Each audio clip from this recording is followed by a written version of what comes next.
Hi guys, it's Anthony again from the channel Held Dominance. Thank you very much for watching. Please like and subscribe and turn on that notification bell if you're liking what you see and want to know more. So in this episode, it is all about the European Super League and how it has calamitously fell away into nothing. Or has it? I'll give my opinions on that a little bit further on. So first of all, we're going to look into the timeline of what has happened over this weekend for the European Super League. So first of all, it turned around about 1 PM on Sunday the 18th of April. Rumours kept coming through from Martin Ziegler of the Times that 5 English clubs have signed up to a 20-team European Super League. Manchester United, Liverpool, Arsenal, Chelsea and Tottenham are on board, with only Man City holding out. Then at about 2 PM the reports were coming out that City was on board too, that will have 15 permanent members, which included Barcelona, Real Madrid, Atletico Madrid, Juventus, Inter Milan and also AC Milan. With those 15 founder clubs sharing an initial 3.5 billion infrastructure grant. This was being put up by JP Morgan's, them of mortgage scams in 2018 and a $13 billion fine in 2013 because of investigations, plus another $920 million fine a little bit further down the line in 2018. So as this started filtering through, we first found out about it, well myself, that it was coming to fruition during the Man United game on that Sunday, where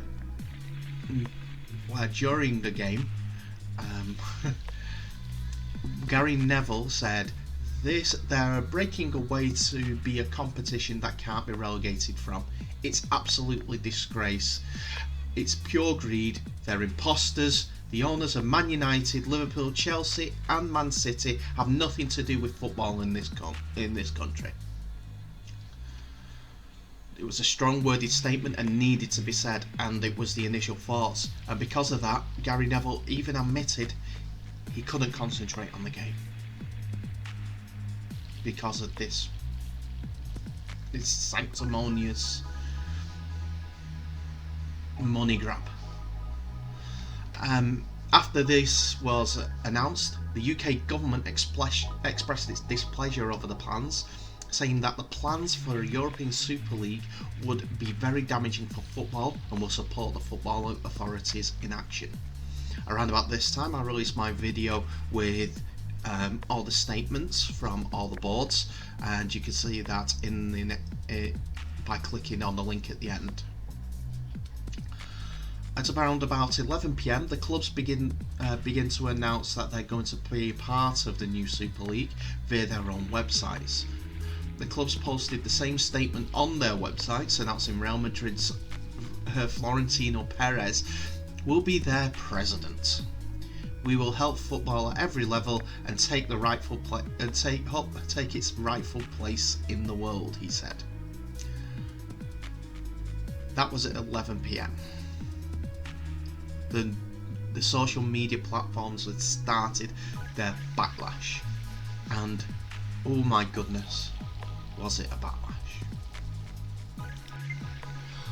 So it is Monday the 19th of April, and you'd like to think that the big clubs that are going into this European Super League have thought of it through because of the overnight's backlash on social media. It was a hailstorm, but I think they're thinking, oh, it's been a night, everyone will calm down, it's not going to be too bad, because we think it's good for the entire of football. But it wasn't.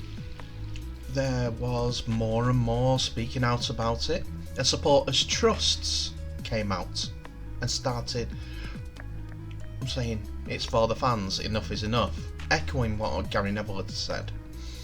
And give you an example. The Chelsea Supporters Trust writes in one of their statements, they said expect the unexpected, but today the Chelsea Supporters Trust, our members, football supporters across the world, have experienced the ultimate betrayal. Ultimate betrayal. And it carried on with statements from Man United's Supporters Trust, Must, and also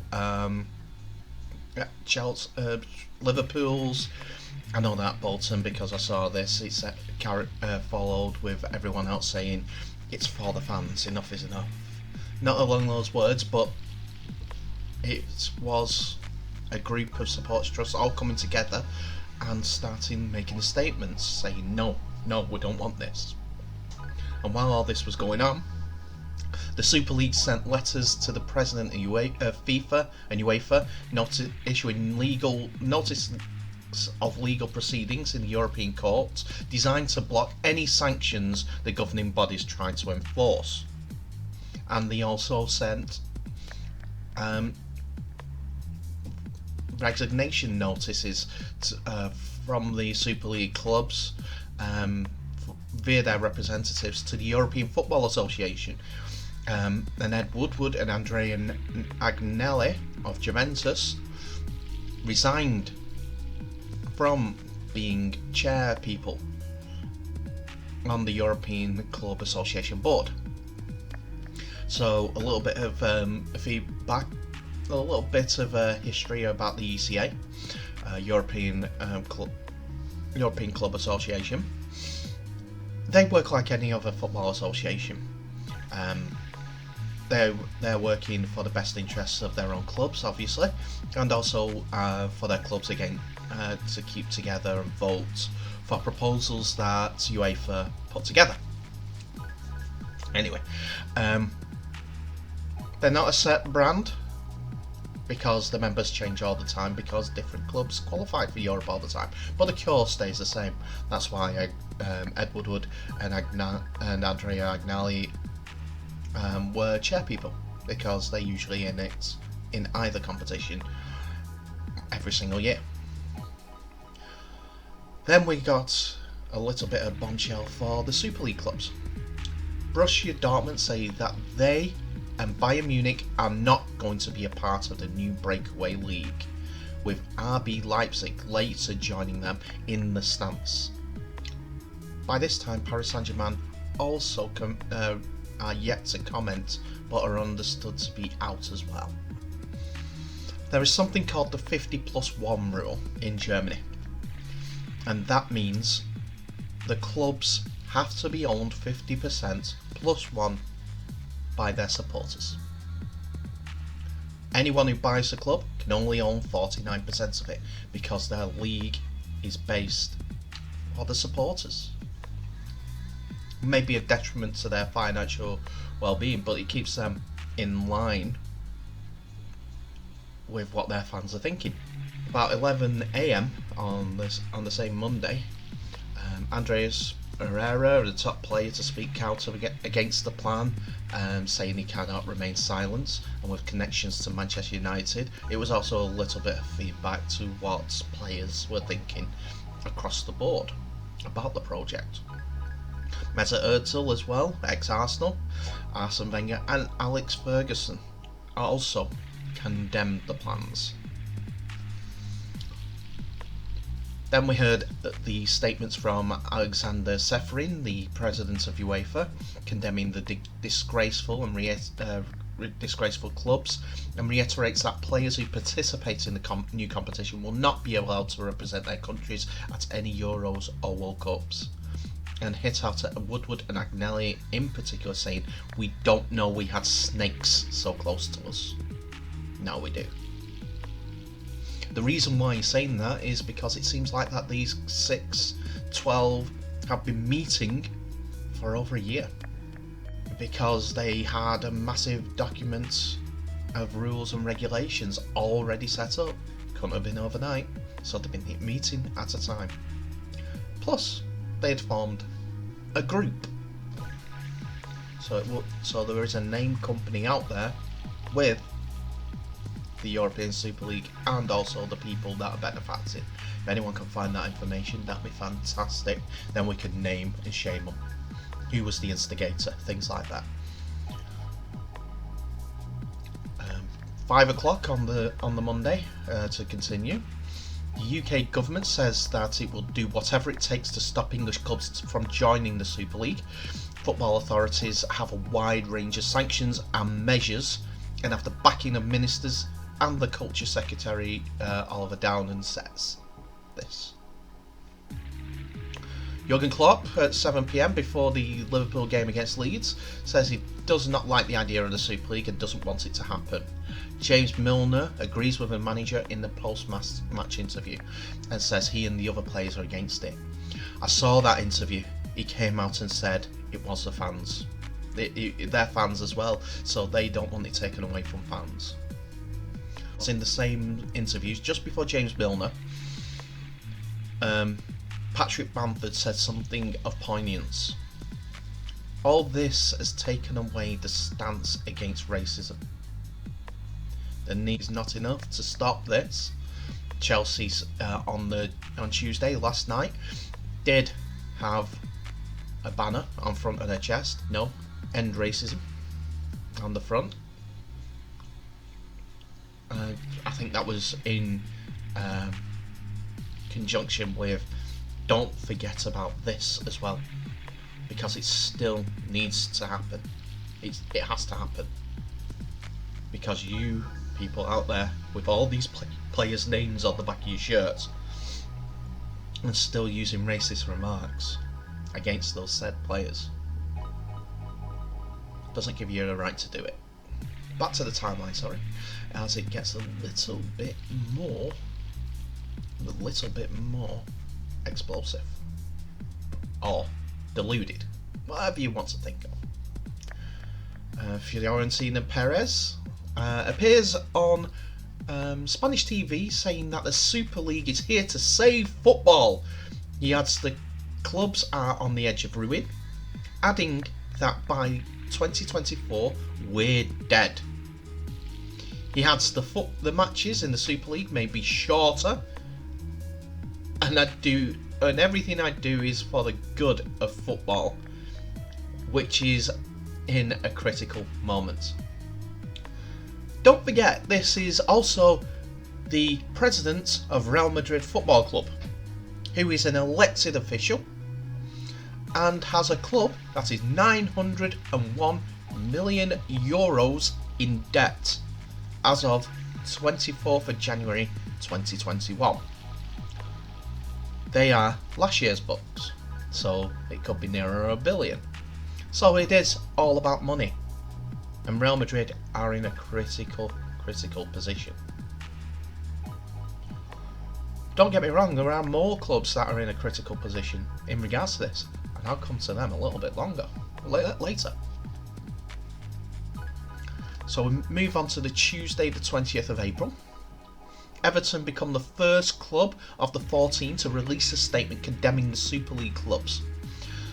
This preposterous arrogance is not wanted anywhere in football outside of the clubs that have drafted this plan, it said. On behalf of everyone associated with Everton, we respectfully ask the proposals are immediately withdrawn. At the same time, the first cracks begin to appear, as the Guardian Simon Angle reports that two clubs, Chelsea and Manchester City, are wavering about joining the Super League, while the FIFA president, Gianni Infantino, says that the governing body strongly disapproves of the breakaway league. Man City's manager Pep Guardiola voices his anger over the competition his club has signed up for, saying it's not a sport where the relationship between effort and success, the effort and the reward, does not exist. It is not a sport where success is already guaranteed, or it is not a sport when it doesn't matter where you lose. He's talking about the variety that comes with football. Yes, there may be the usual top six, but if they start to fail, i.e. look at Leeds as just an example. They were in the Champions League, had their issues, which are reported about everywhere, and ended up in the third tier of English football, and have since worked themselves up. It took a lot of time, but their fans appreciate all the success and all the failures that have gone through. It's experience what they have to have as football fans. Manchester City had it. Don't forget that. They went down to the third tier. They got promoted by the playoffs. So that experience of going to Wembley and being promoted like that is still in their hearts. They worship Nicky Weaver after saving penalties in that playoff final. That would be gone with this European Super League. Those emotions. Then the most serious part of it, an actual process happened as Chelsea fans around about 4 o'clock started to gather outside Stamford Bridge before the game against Brighton to protest the club's participation in the Super League and demanded that their banners inside the stadium were taken down and prepared new ones such as RIP Chelsea FC 1905 to 2021 and also Buck Off Super League, pointing at Bruce Buck, because they feel that he was the one responsible. Whether he was or not is up for debate, and that's for you to make that distinction. During this time, Petr Cech actually went out to the Chelsea fans because they were stopping in the Chelsea bus via Fulham Road from getting into the stadium, and he thought he was a friendly face that let them through. It stops them playing the game. But he also said, we're working on it. So it was a glimmer of hope for the fans. And the passion must have got through, because the first reports started to emerge around 6 PM that Chelsea are about to pull out of the venture because of the fan backlash and have prepared documentation to withdraw from the ESL. Manchester City joined Chelsea in preparing to withdraw from the new league with a genuine sense that the venture is about to collapse. Then 8 PM came along, and Man United fans have been wanting this for quite some time, as Ed Woodward will step down as the vice chairman of Manchester United at the end of the year as the project continues to collapse. This was already going to happen anyhow, so they had to announce it because it will take a bit of deflection away from Man United's more than likely instigation of this Super League. That's my feel of it. I think it's the Glaziers that are the ones that instigated this, with Stan Kroenke in Arsenal and John Henry coming along for the ride. And then the news that everyone had been waiting for. The first club who have withdrawn announced that they've formally enacted procedures to withdraw from the group developing plans to create the Super League. And that was Manchester City. I think Manchester City were on there because they didn't want to be left out of the elite if this went to go ahead. Worked so hard and spent all this money to not be involved in it would be a travesty. But saying that, Sheikh Mansour doesn't need the money, so why is he involved? He could fund the club every single day out of his own pocket. Just rules determine that he couldn't. Then it's 5-11. Liverpool, Arsenal, Man United and Tottenham all issue statements saying they're pulling out. Arsenal actually got the furthest, writing, "We made a mistake and we apologise for it. We know it will take some time to restore faith and what we are trying to achieve here at Arsenal. with rumours swerving that some Italian and Spanish clubs are also planning to withdraw. The Super League issued a statement at 12:40 a.m. this morning. It says the project is not abandoned, but will take time to reshape the project. The first of the Big Six to reportedly make plans to withdraw, Chelsea, finally confirmed the news in a statement. The club says the breakaway plans will not be the best interest in the clubs, our supporters and the wider footballing community. And then we come to this morning, Wednesday the 21st of April 2021. The Juventus chairman Andreas Agnelli says, "We have a blood bond, so this tournament will go ahead." This was about 8 o'clock in the morning. Still not reading the room.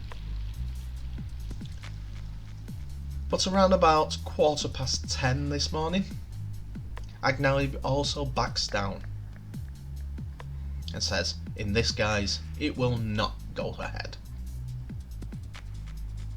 I think it was more than stubbornness that he actually did the first statement.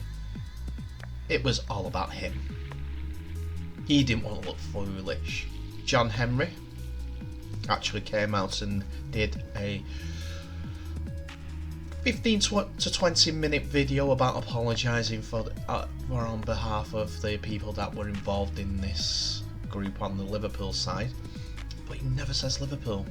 He says LFC. I don't think he's got a connection whatsoever to that club, and he's just bought it for the money and the reputation. And also he put it on himself that he was the one responsible for all this. Do not blame the club. Do not blame the club. So that was a timeline. Now, what do I think about it?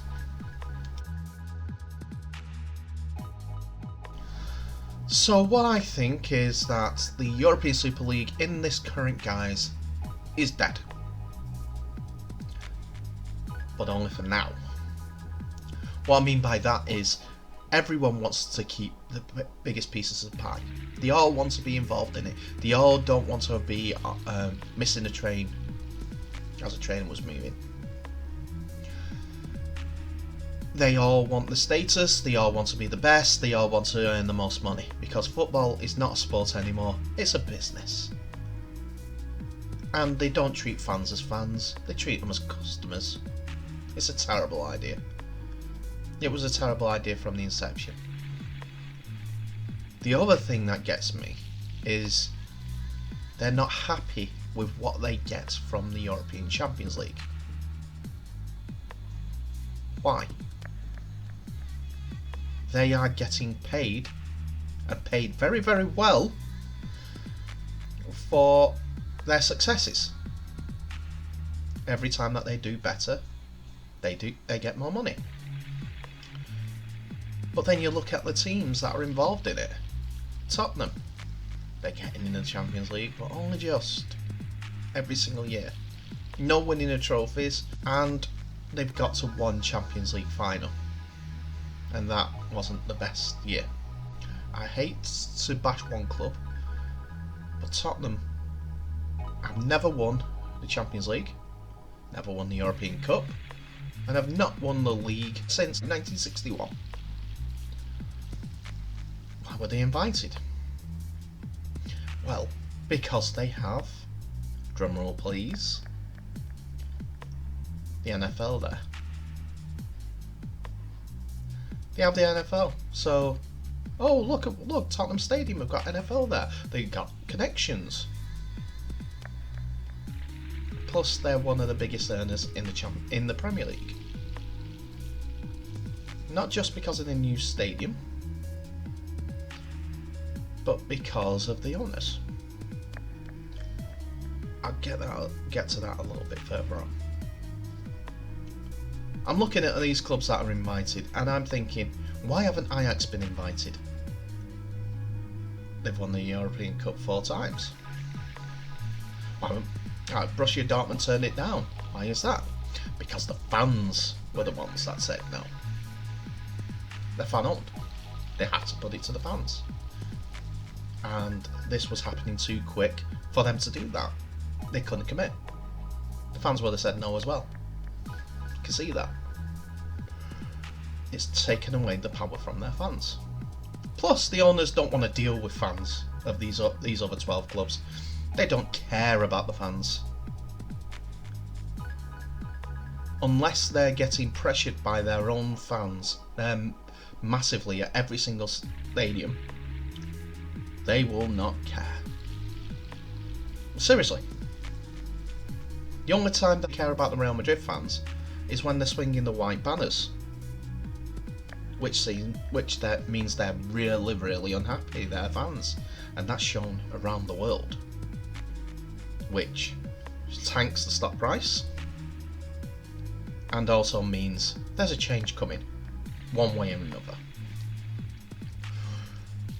I'll get back to Real Madrid a little bit further up.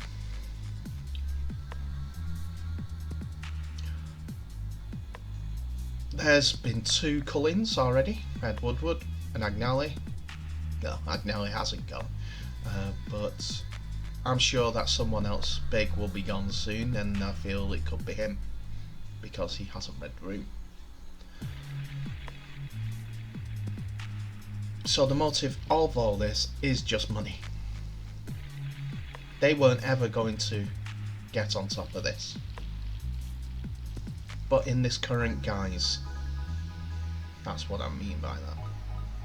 Because there was something bandied about on Sky last night, which is still their thinking, I reckon. Why didn't they have it as a 40-team tournament with a 2-tier system? Because it's still elitist. Them 40 clubs will be the ones that decide if anyone joins or not. It's elitist. The football federations should stay.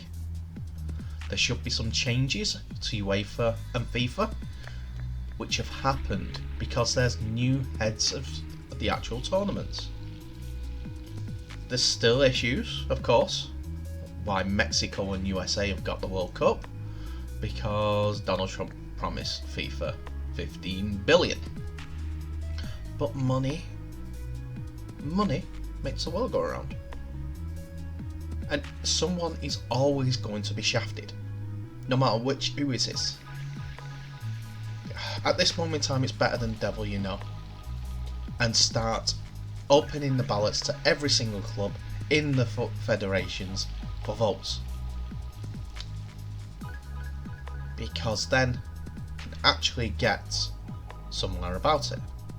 They'd have to go around every single club and court it and have term limits. The heads of these football federations, they'll have to appease all the clubs, not just the major ones. The FA should do that as well. The head of the FA should have term limit.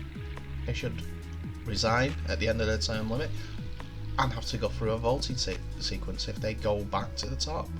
If they don't, see you later. I'm not talking about majorities or ties or anything like that, because to a tie, the top 2 gets voted for.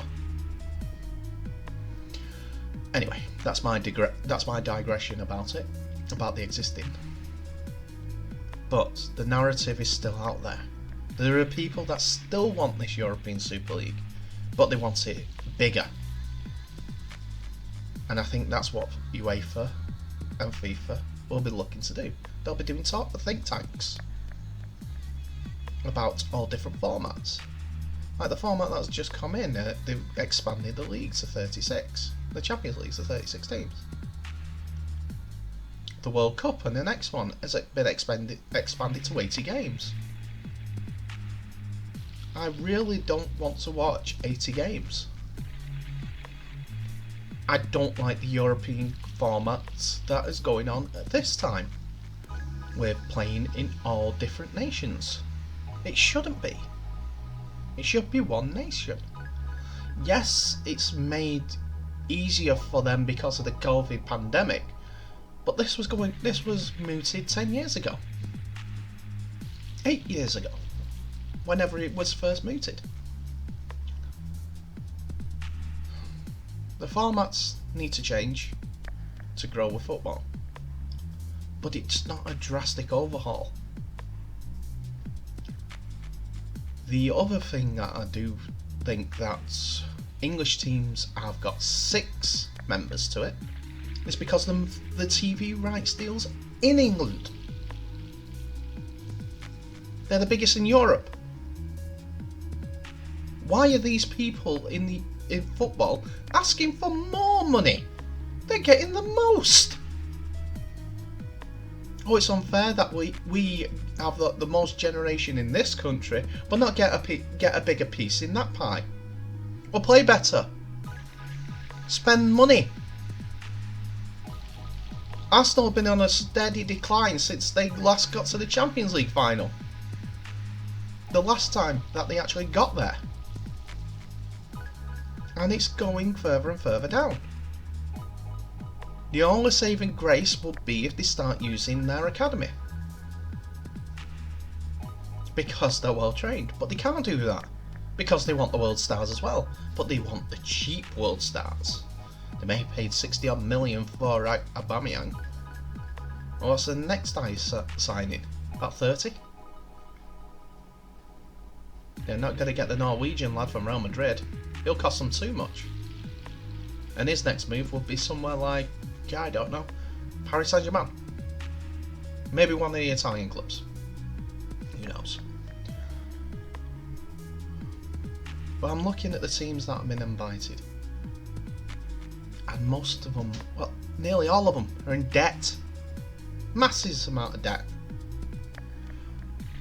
And that's why I'm going to come on to the people that are going to benefit from this.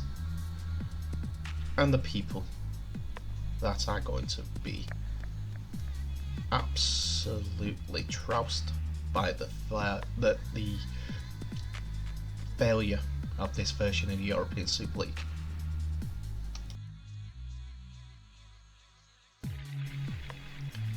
So first, the people that I think are going to benefit are Sky. All the TV companies. They're going to have their broadcasting rights and also be able to lower how much they pay for the Champions League and the Premier League and all over the rights because of this failure. They've got all the power, they're supplying the money, they'll be able to lower their bid this time. And the Premier League will not have anything to say about it because, first of all, Sky's bottom line was going to be Sky, BT, every other. I don't mean to just single out Sky. Their bottom line was going to be affected if this European Super League was going to go ahead, because they had announced that they were looking elsewhere for TV coverage. And I reckon it would have been DAZN that would have got the rights, because they would have paid the most. They're owned by Middle Eastern interests, so they're cash rich. The next positive outcome for the dissolution is Real Madrid. With the dissolution and also the incorporated articles of intent that have been issued and also the signed deals, their president, Florentino Perez, will start issuing fines for those that are breaking their trust in this. And I reckon it'll be attuned to £140 million per club, per English club, because they're the first to dissolve it. Some reluctantly, and I'll come on to why in the next bit. £140 million works out to 900 plus million euros for 6 teams. Oh, that's a bit convenient. How much was Real Madrid's debt again? As of January, or last year? 901 million euros? Yeah. Real Madrid will be the benefactors of it. because he's the president and he can start off issuing the fines if he wanted to.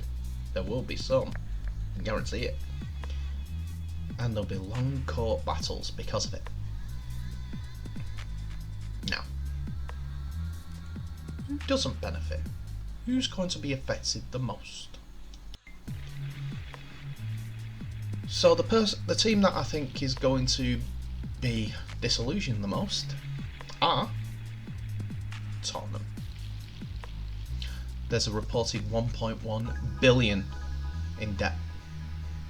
That's through building stadiums, player purchases, bad economy.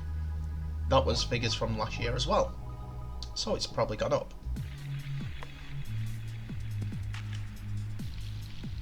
With that, that means that the NFL franchise might not go there. That's me just guessing at this part, because finances may mean that Tottenham lower how much they want for using the stadium, or how much they. But I think it's the other way around. They have to bid for the games to be played there. That's because it is a money spinner, and the NFL could probably ask for more, because they'll have other stadiums available to them. So I know that Tottenham's is a multifunctional stadium, but I don't think their stock will be too high at this point because they're failures.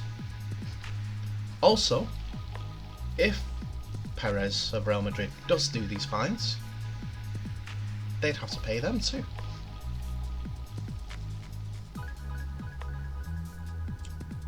Then they'll disagree with them, which means long court battles, so legal costs, which they may lose because there are rules in place by the FA.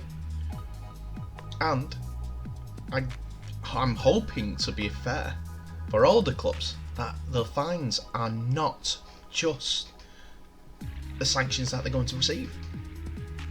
I'm hoping that they're going to be, I don't know, points deductions, fines from the Premier League as well, and also the other clubs for attempting to dissolve their companies, their businesses, their livelihoods, their fan base, with one little decision, which they don't care about. The owners don't care about any other club, they just care about their own. Let's put it in this way. If Harry Kane didn't go out on loan to teams like Leyton Orient, Millwall, and even Leicester, he may not be the player that he is now. Yes, most of that would be Pochettino's work to get him up to that level, but he wouldn't been as developed, wouldn't be as ready. He may have scored as many goals, but it might have been further down the line. A player's development might have been put back because there was nowhere to send them to. What, are they going to do loans between the these 12 teams that have been in the European Super League? No, they're going to pay hundreds of millions, or maybe not. Maybe it's just contract lengths, and you have to move to other clubs at the end of the contract. It's a dilemma. So that's that's the team that I reckon is going to affect the most, because I think all the teams, if these fines come in, will be affected by financial fair play rules as well, because they'll have to declare that, and fines go towards how much they earn or lose. They have to account for it. It's not done, and it might not be done for a few years. The repercussions of all these clubs trying to break away. And lastly, who I think will be affected are the fans. The fans.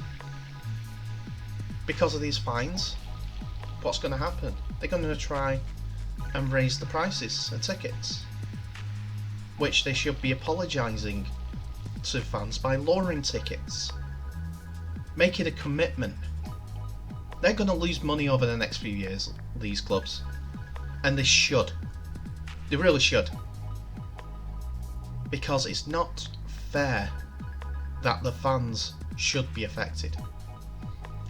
And that's the only part of the club that shouldn't be affected. The fans. Everything else inside the club should be affected. Don't get me wrong, I would feel sorry for the day-to-day employees that are involved in there because they will get abuse. But these European Super League teams that have plans to break away should not make their fans suffer. And everyone associated, even the players and the coaching staff, because if they're affected, it puts pressure on the above. There should be, remember, they're the public face of the club, and if you're affecting the public face, it upsets the bottom line. The bosses would then be affected.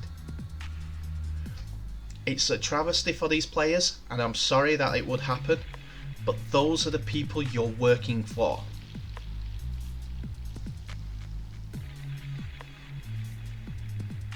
Everyone associated with those 6 clubs should be affected so that it doesn't happen again. Short-term pain for long-term gain for fans. I don't know how more clearer I can put it. They're the public face of these clubs.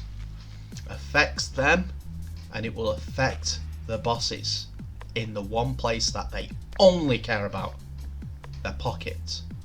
Whether it's these players moving on, whether it's these players not playing at their potential, whether the coaches get to go elsewhere. Jurgen Klopp to Germany, for instance.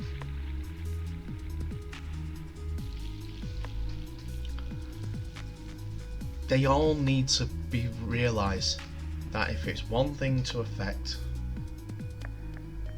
that's why all these meetings with coaches and meetings with fellow captains and meetings with players have gone in, because they hold the power.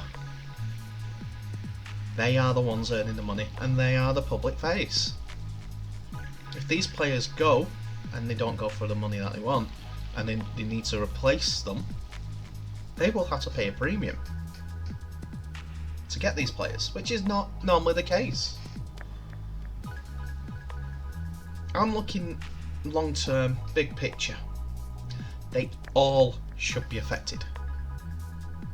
You may say it's not right, but it's the only way that the power goes back to the fans, and it takes away the bigger power for these 6 to get the biggest pieces of the pie. There are people actually saying they're stopping their season tickets in open letters. Thank you for saving us £1,000+ a year per person, Chelsea, was one letter that I read last night.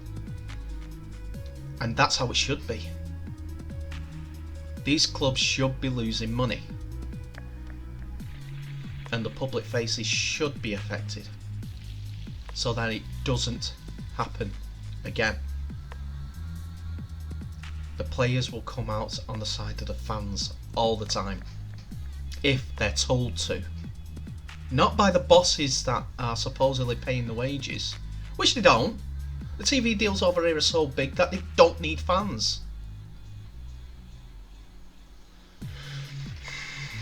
The sponsorship deals are so big that they don't need fans. Proved it by these 6 moving away.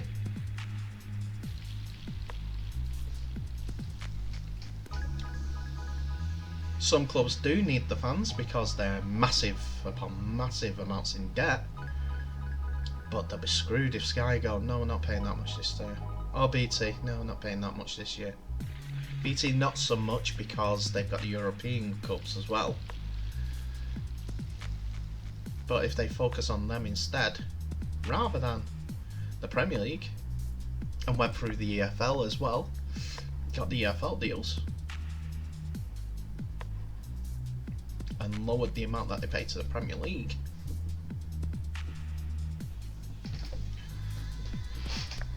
it'll affect the clubs even more. I can see it whirring in the back of Sky's head at this point. If we do not pay as much for the Premier League, we will get to help. We could possibly reduce the prices of the sports package for the people that are watching, which will give us more fans. But yes, those who will be affected, in positive and negative side. Something to think about. That's just my 2 pennies. I may be completely wrong. But remember, the fans have got power. Come together on the subject and it'll win. Can we please come on the next one? Racism. It started at the beginning of this season. A big style. And should have been going for the last 20 years. Since the Premier League started. Can we stop the racism, please? Anyway, that's my video for today on the football. I'll be back to do the North American Rugby League soon. Remember, click that like and subscribe button if you're loving this content. Any feedback that you can give that's positive, keep it civil. If I know you, you can take the mickey a little, because I know you, and I don't take it personally. But come together as people, be positive, stand up together, get things done. Kick out racism. Bye for now.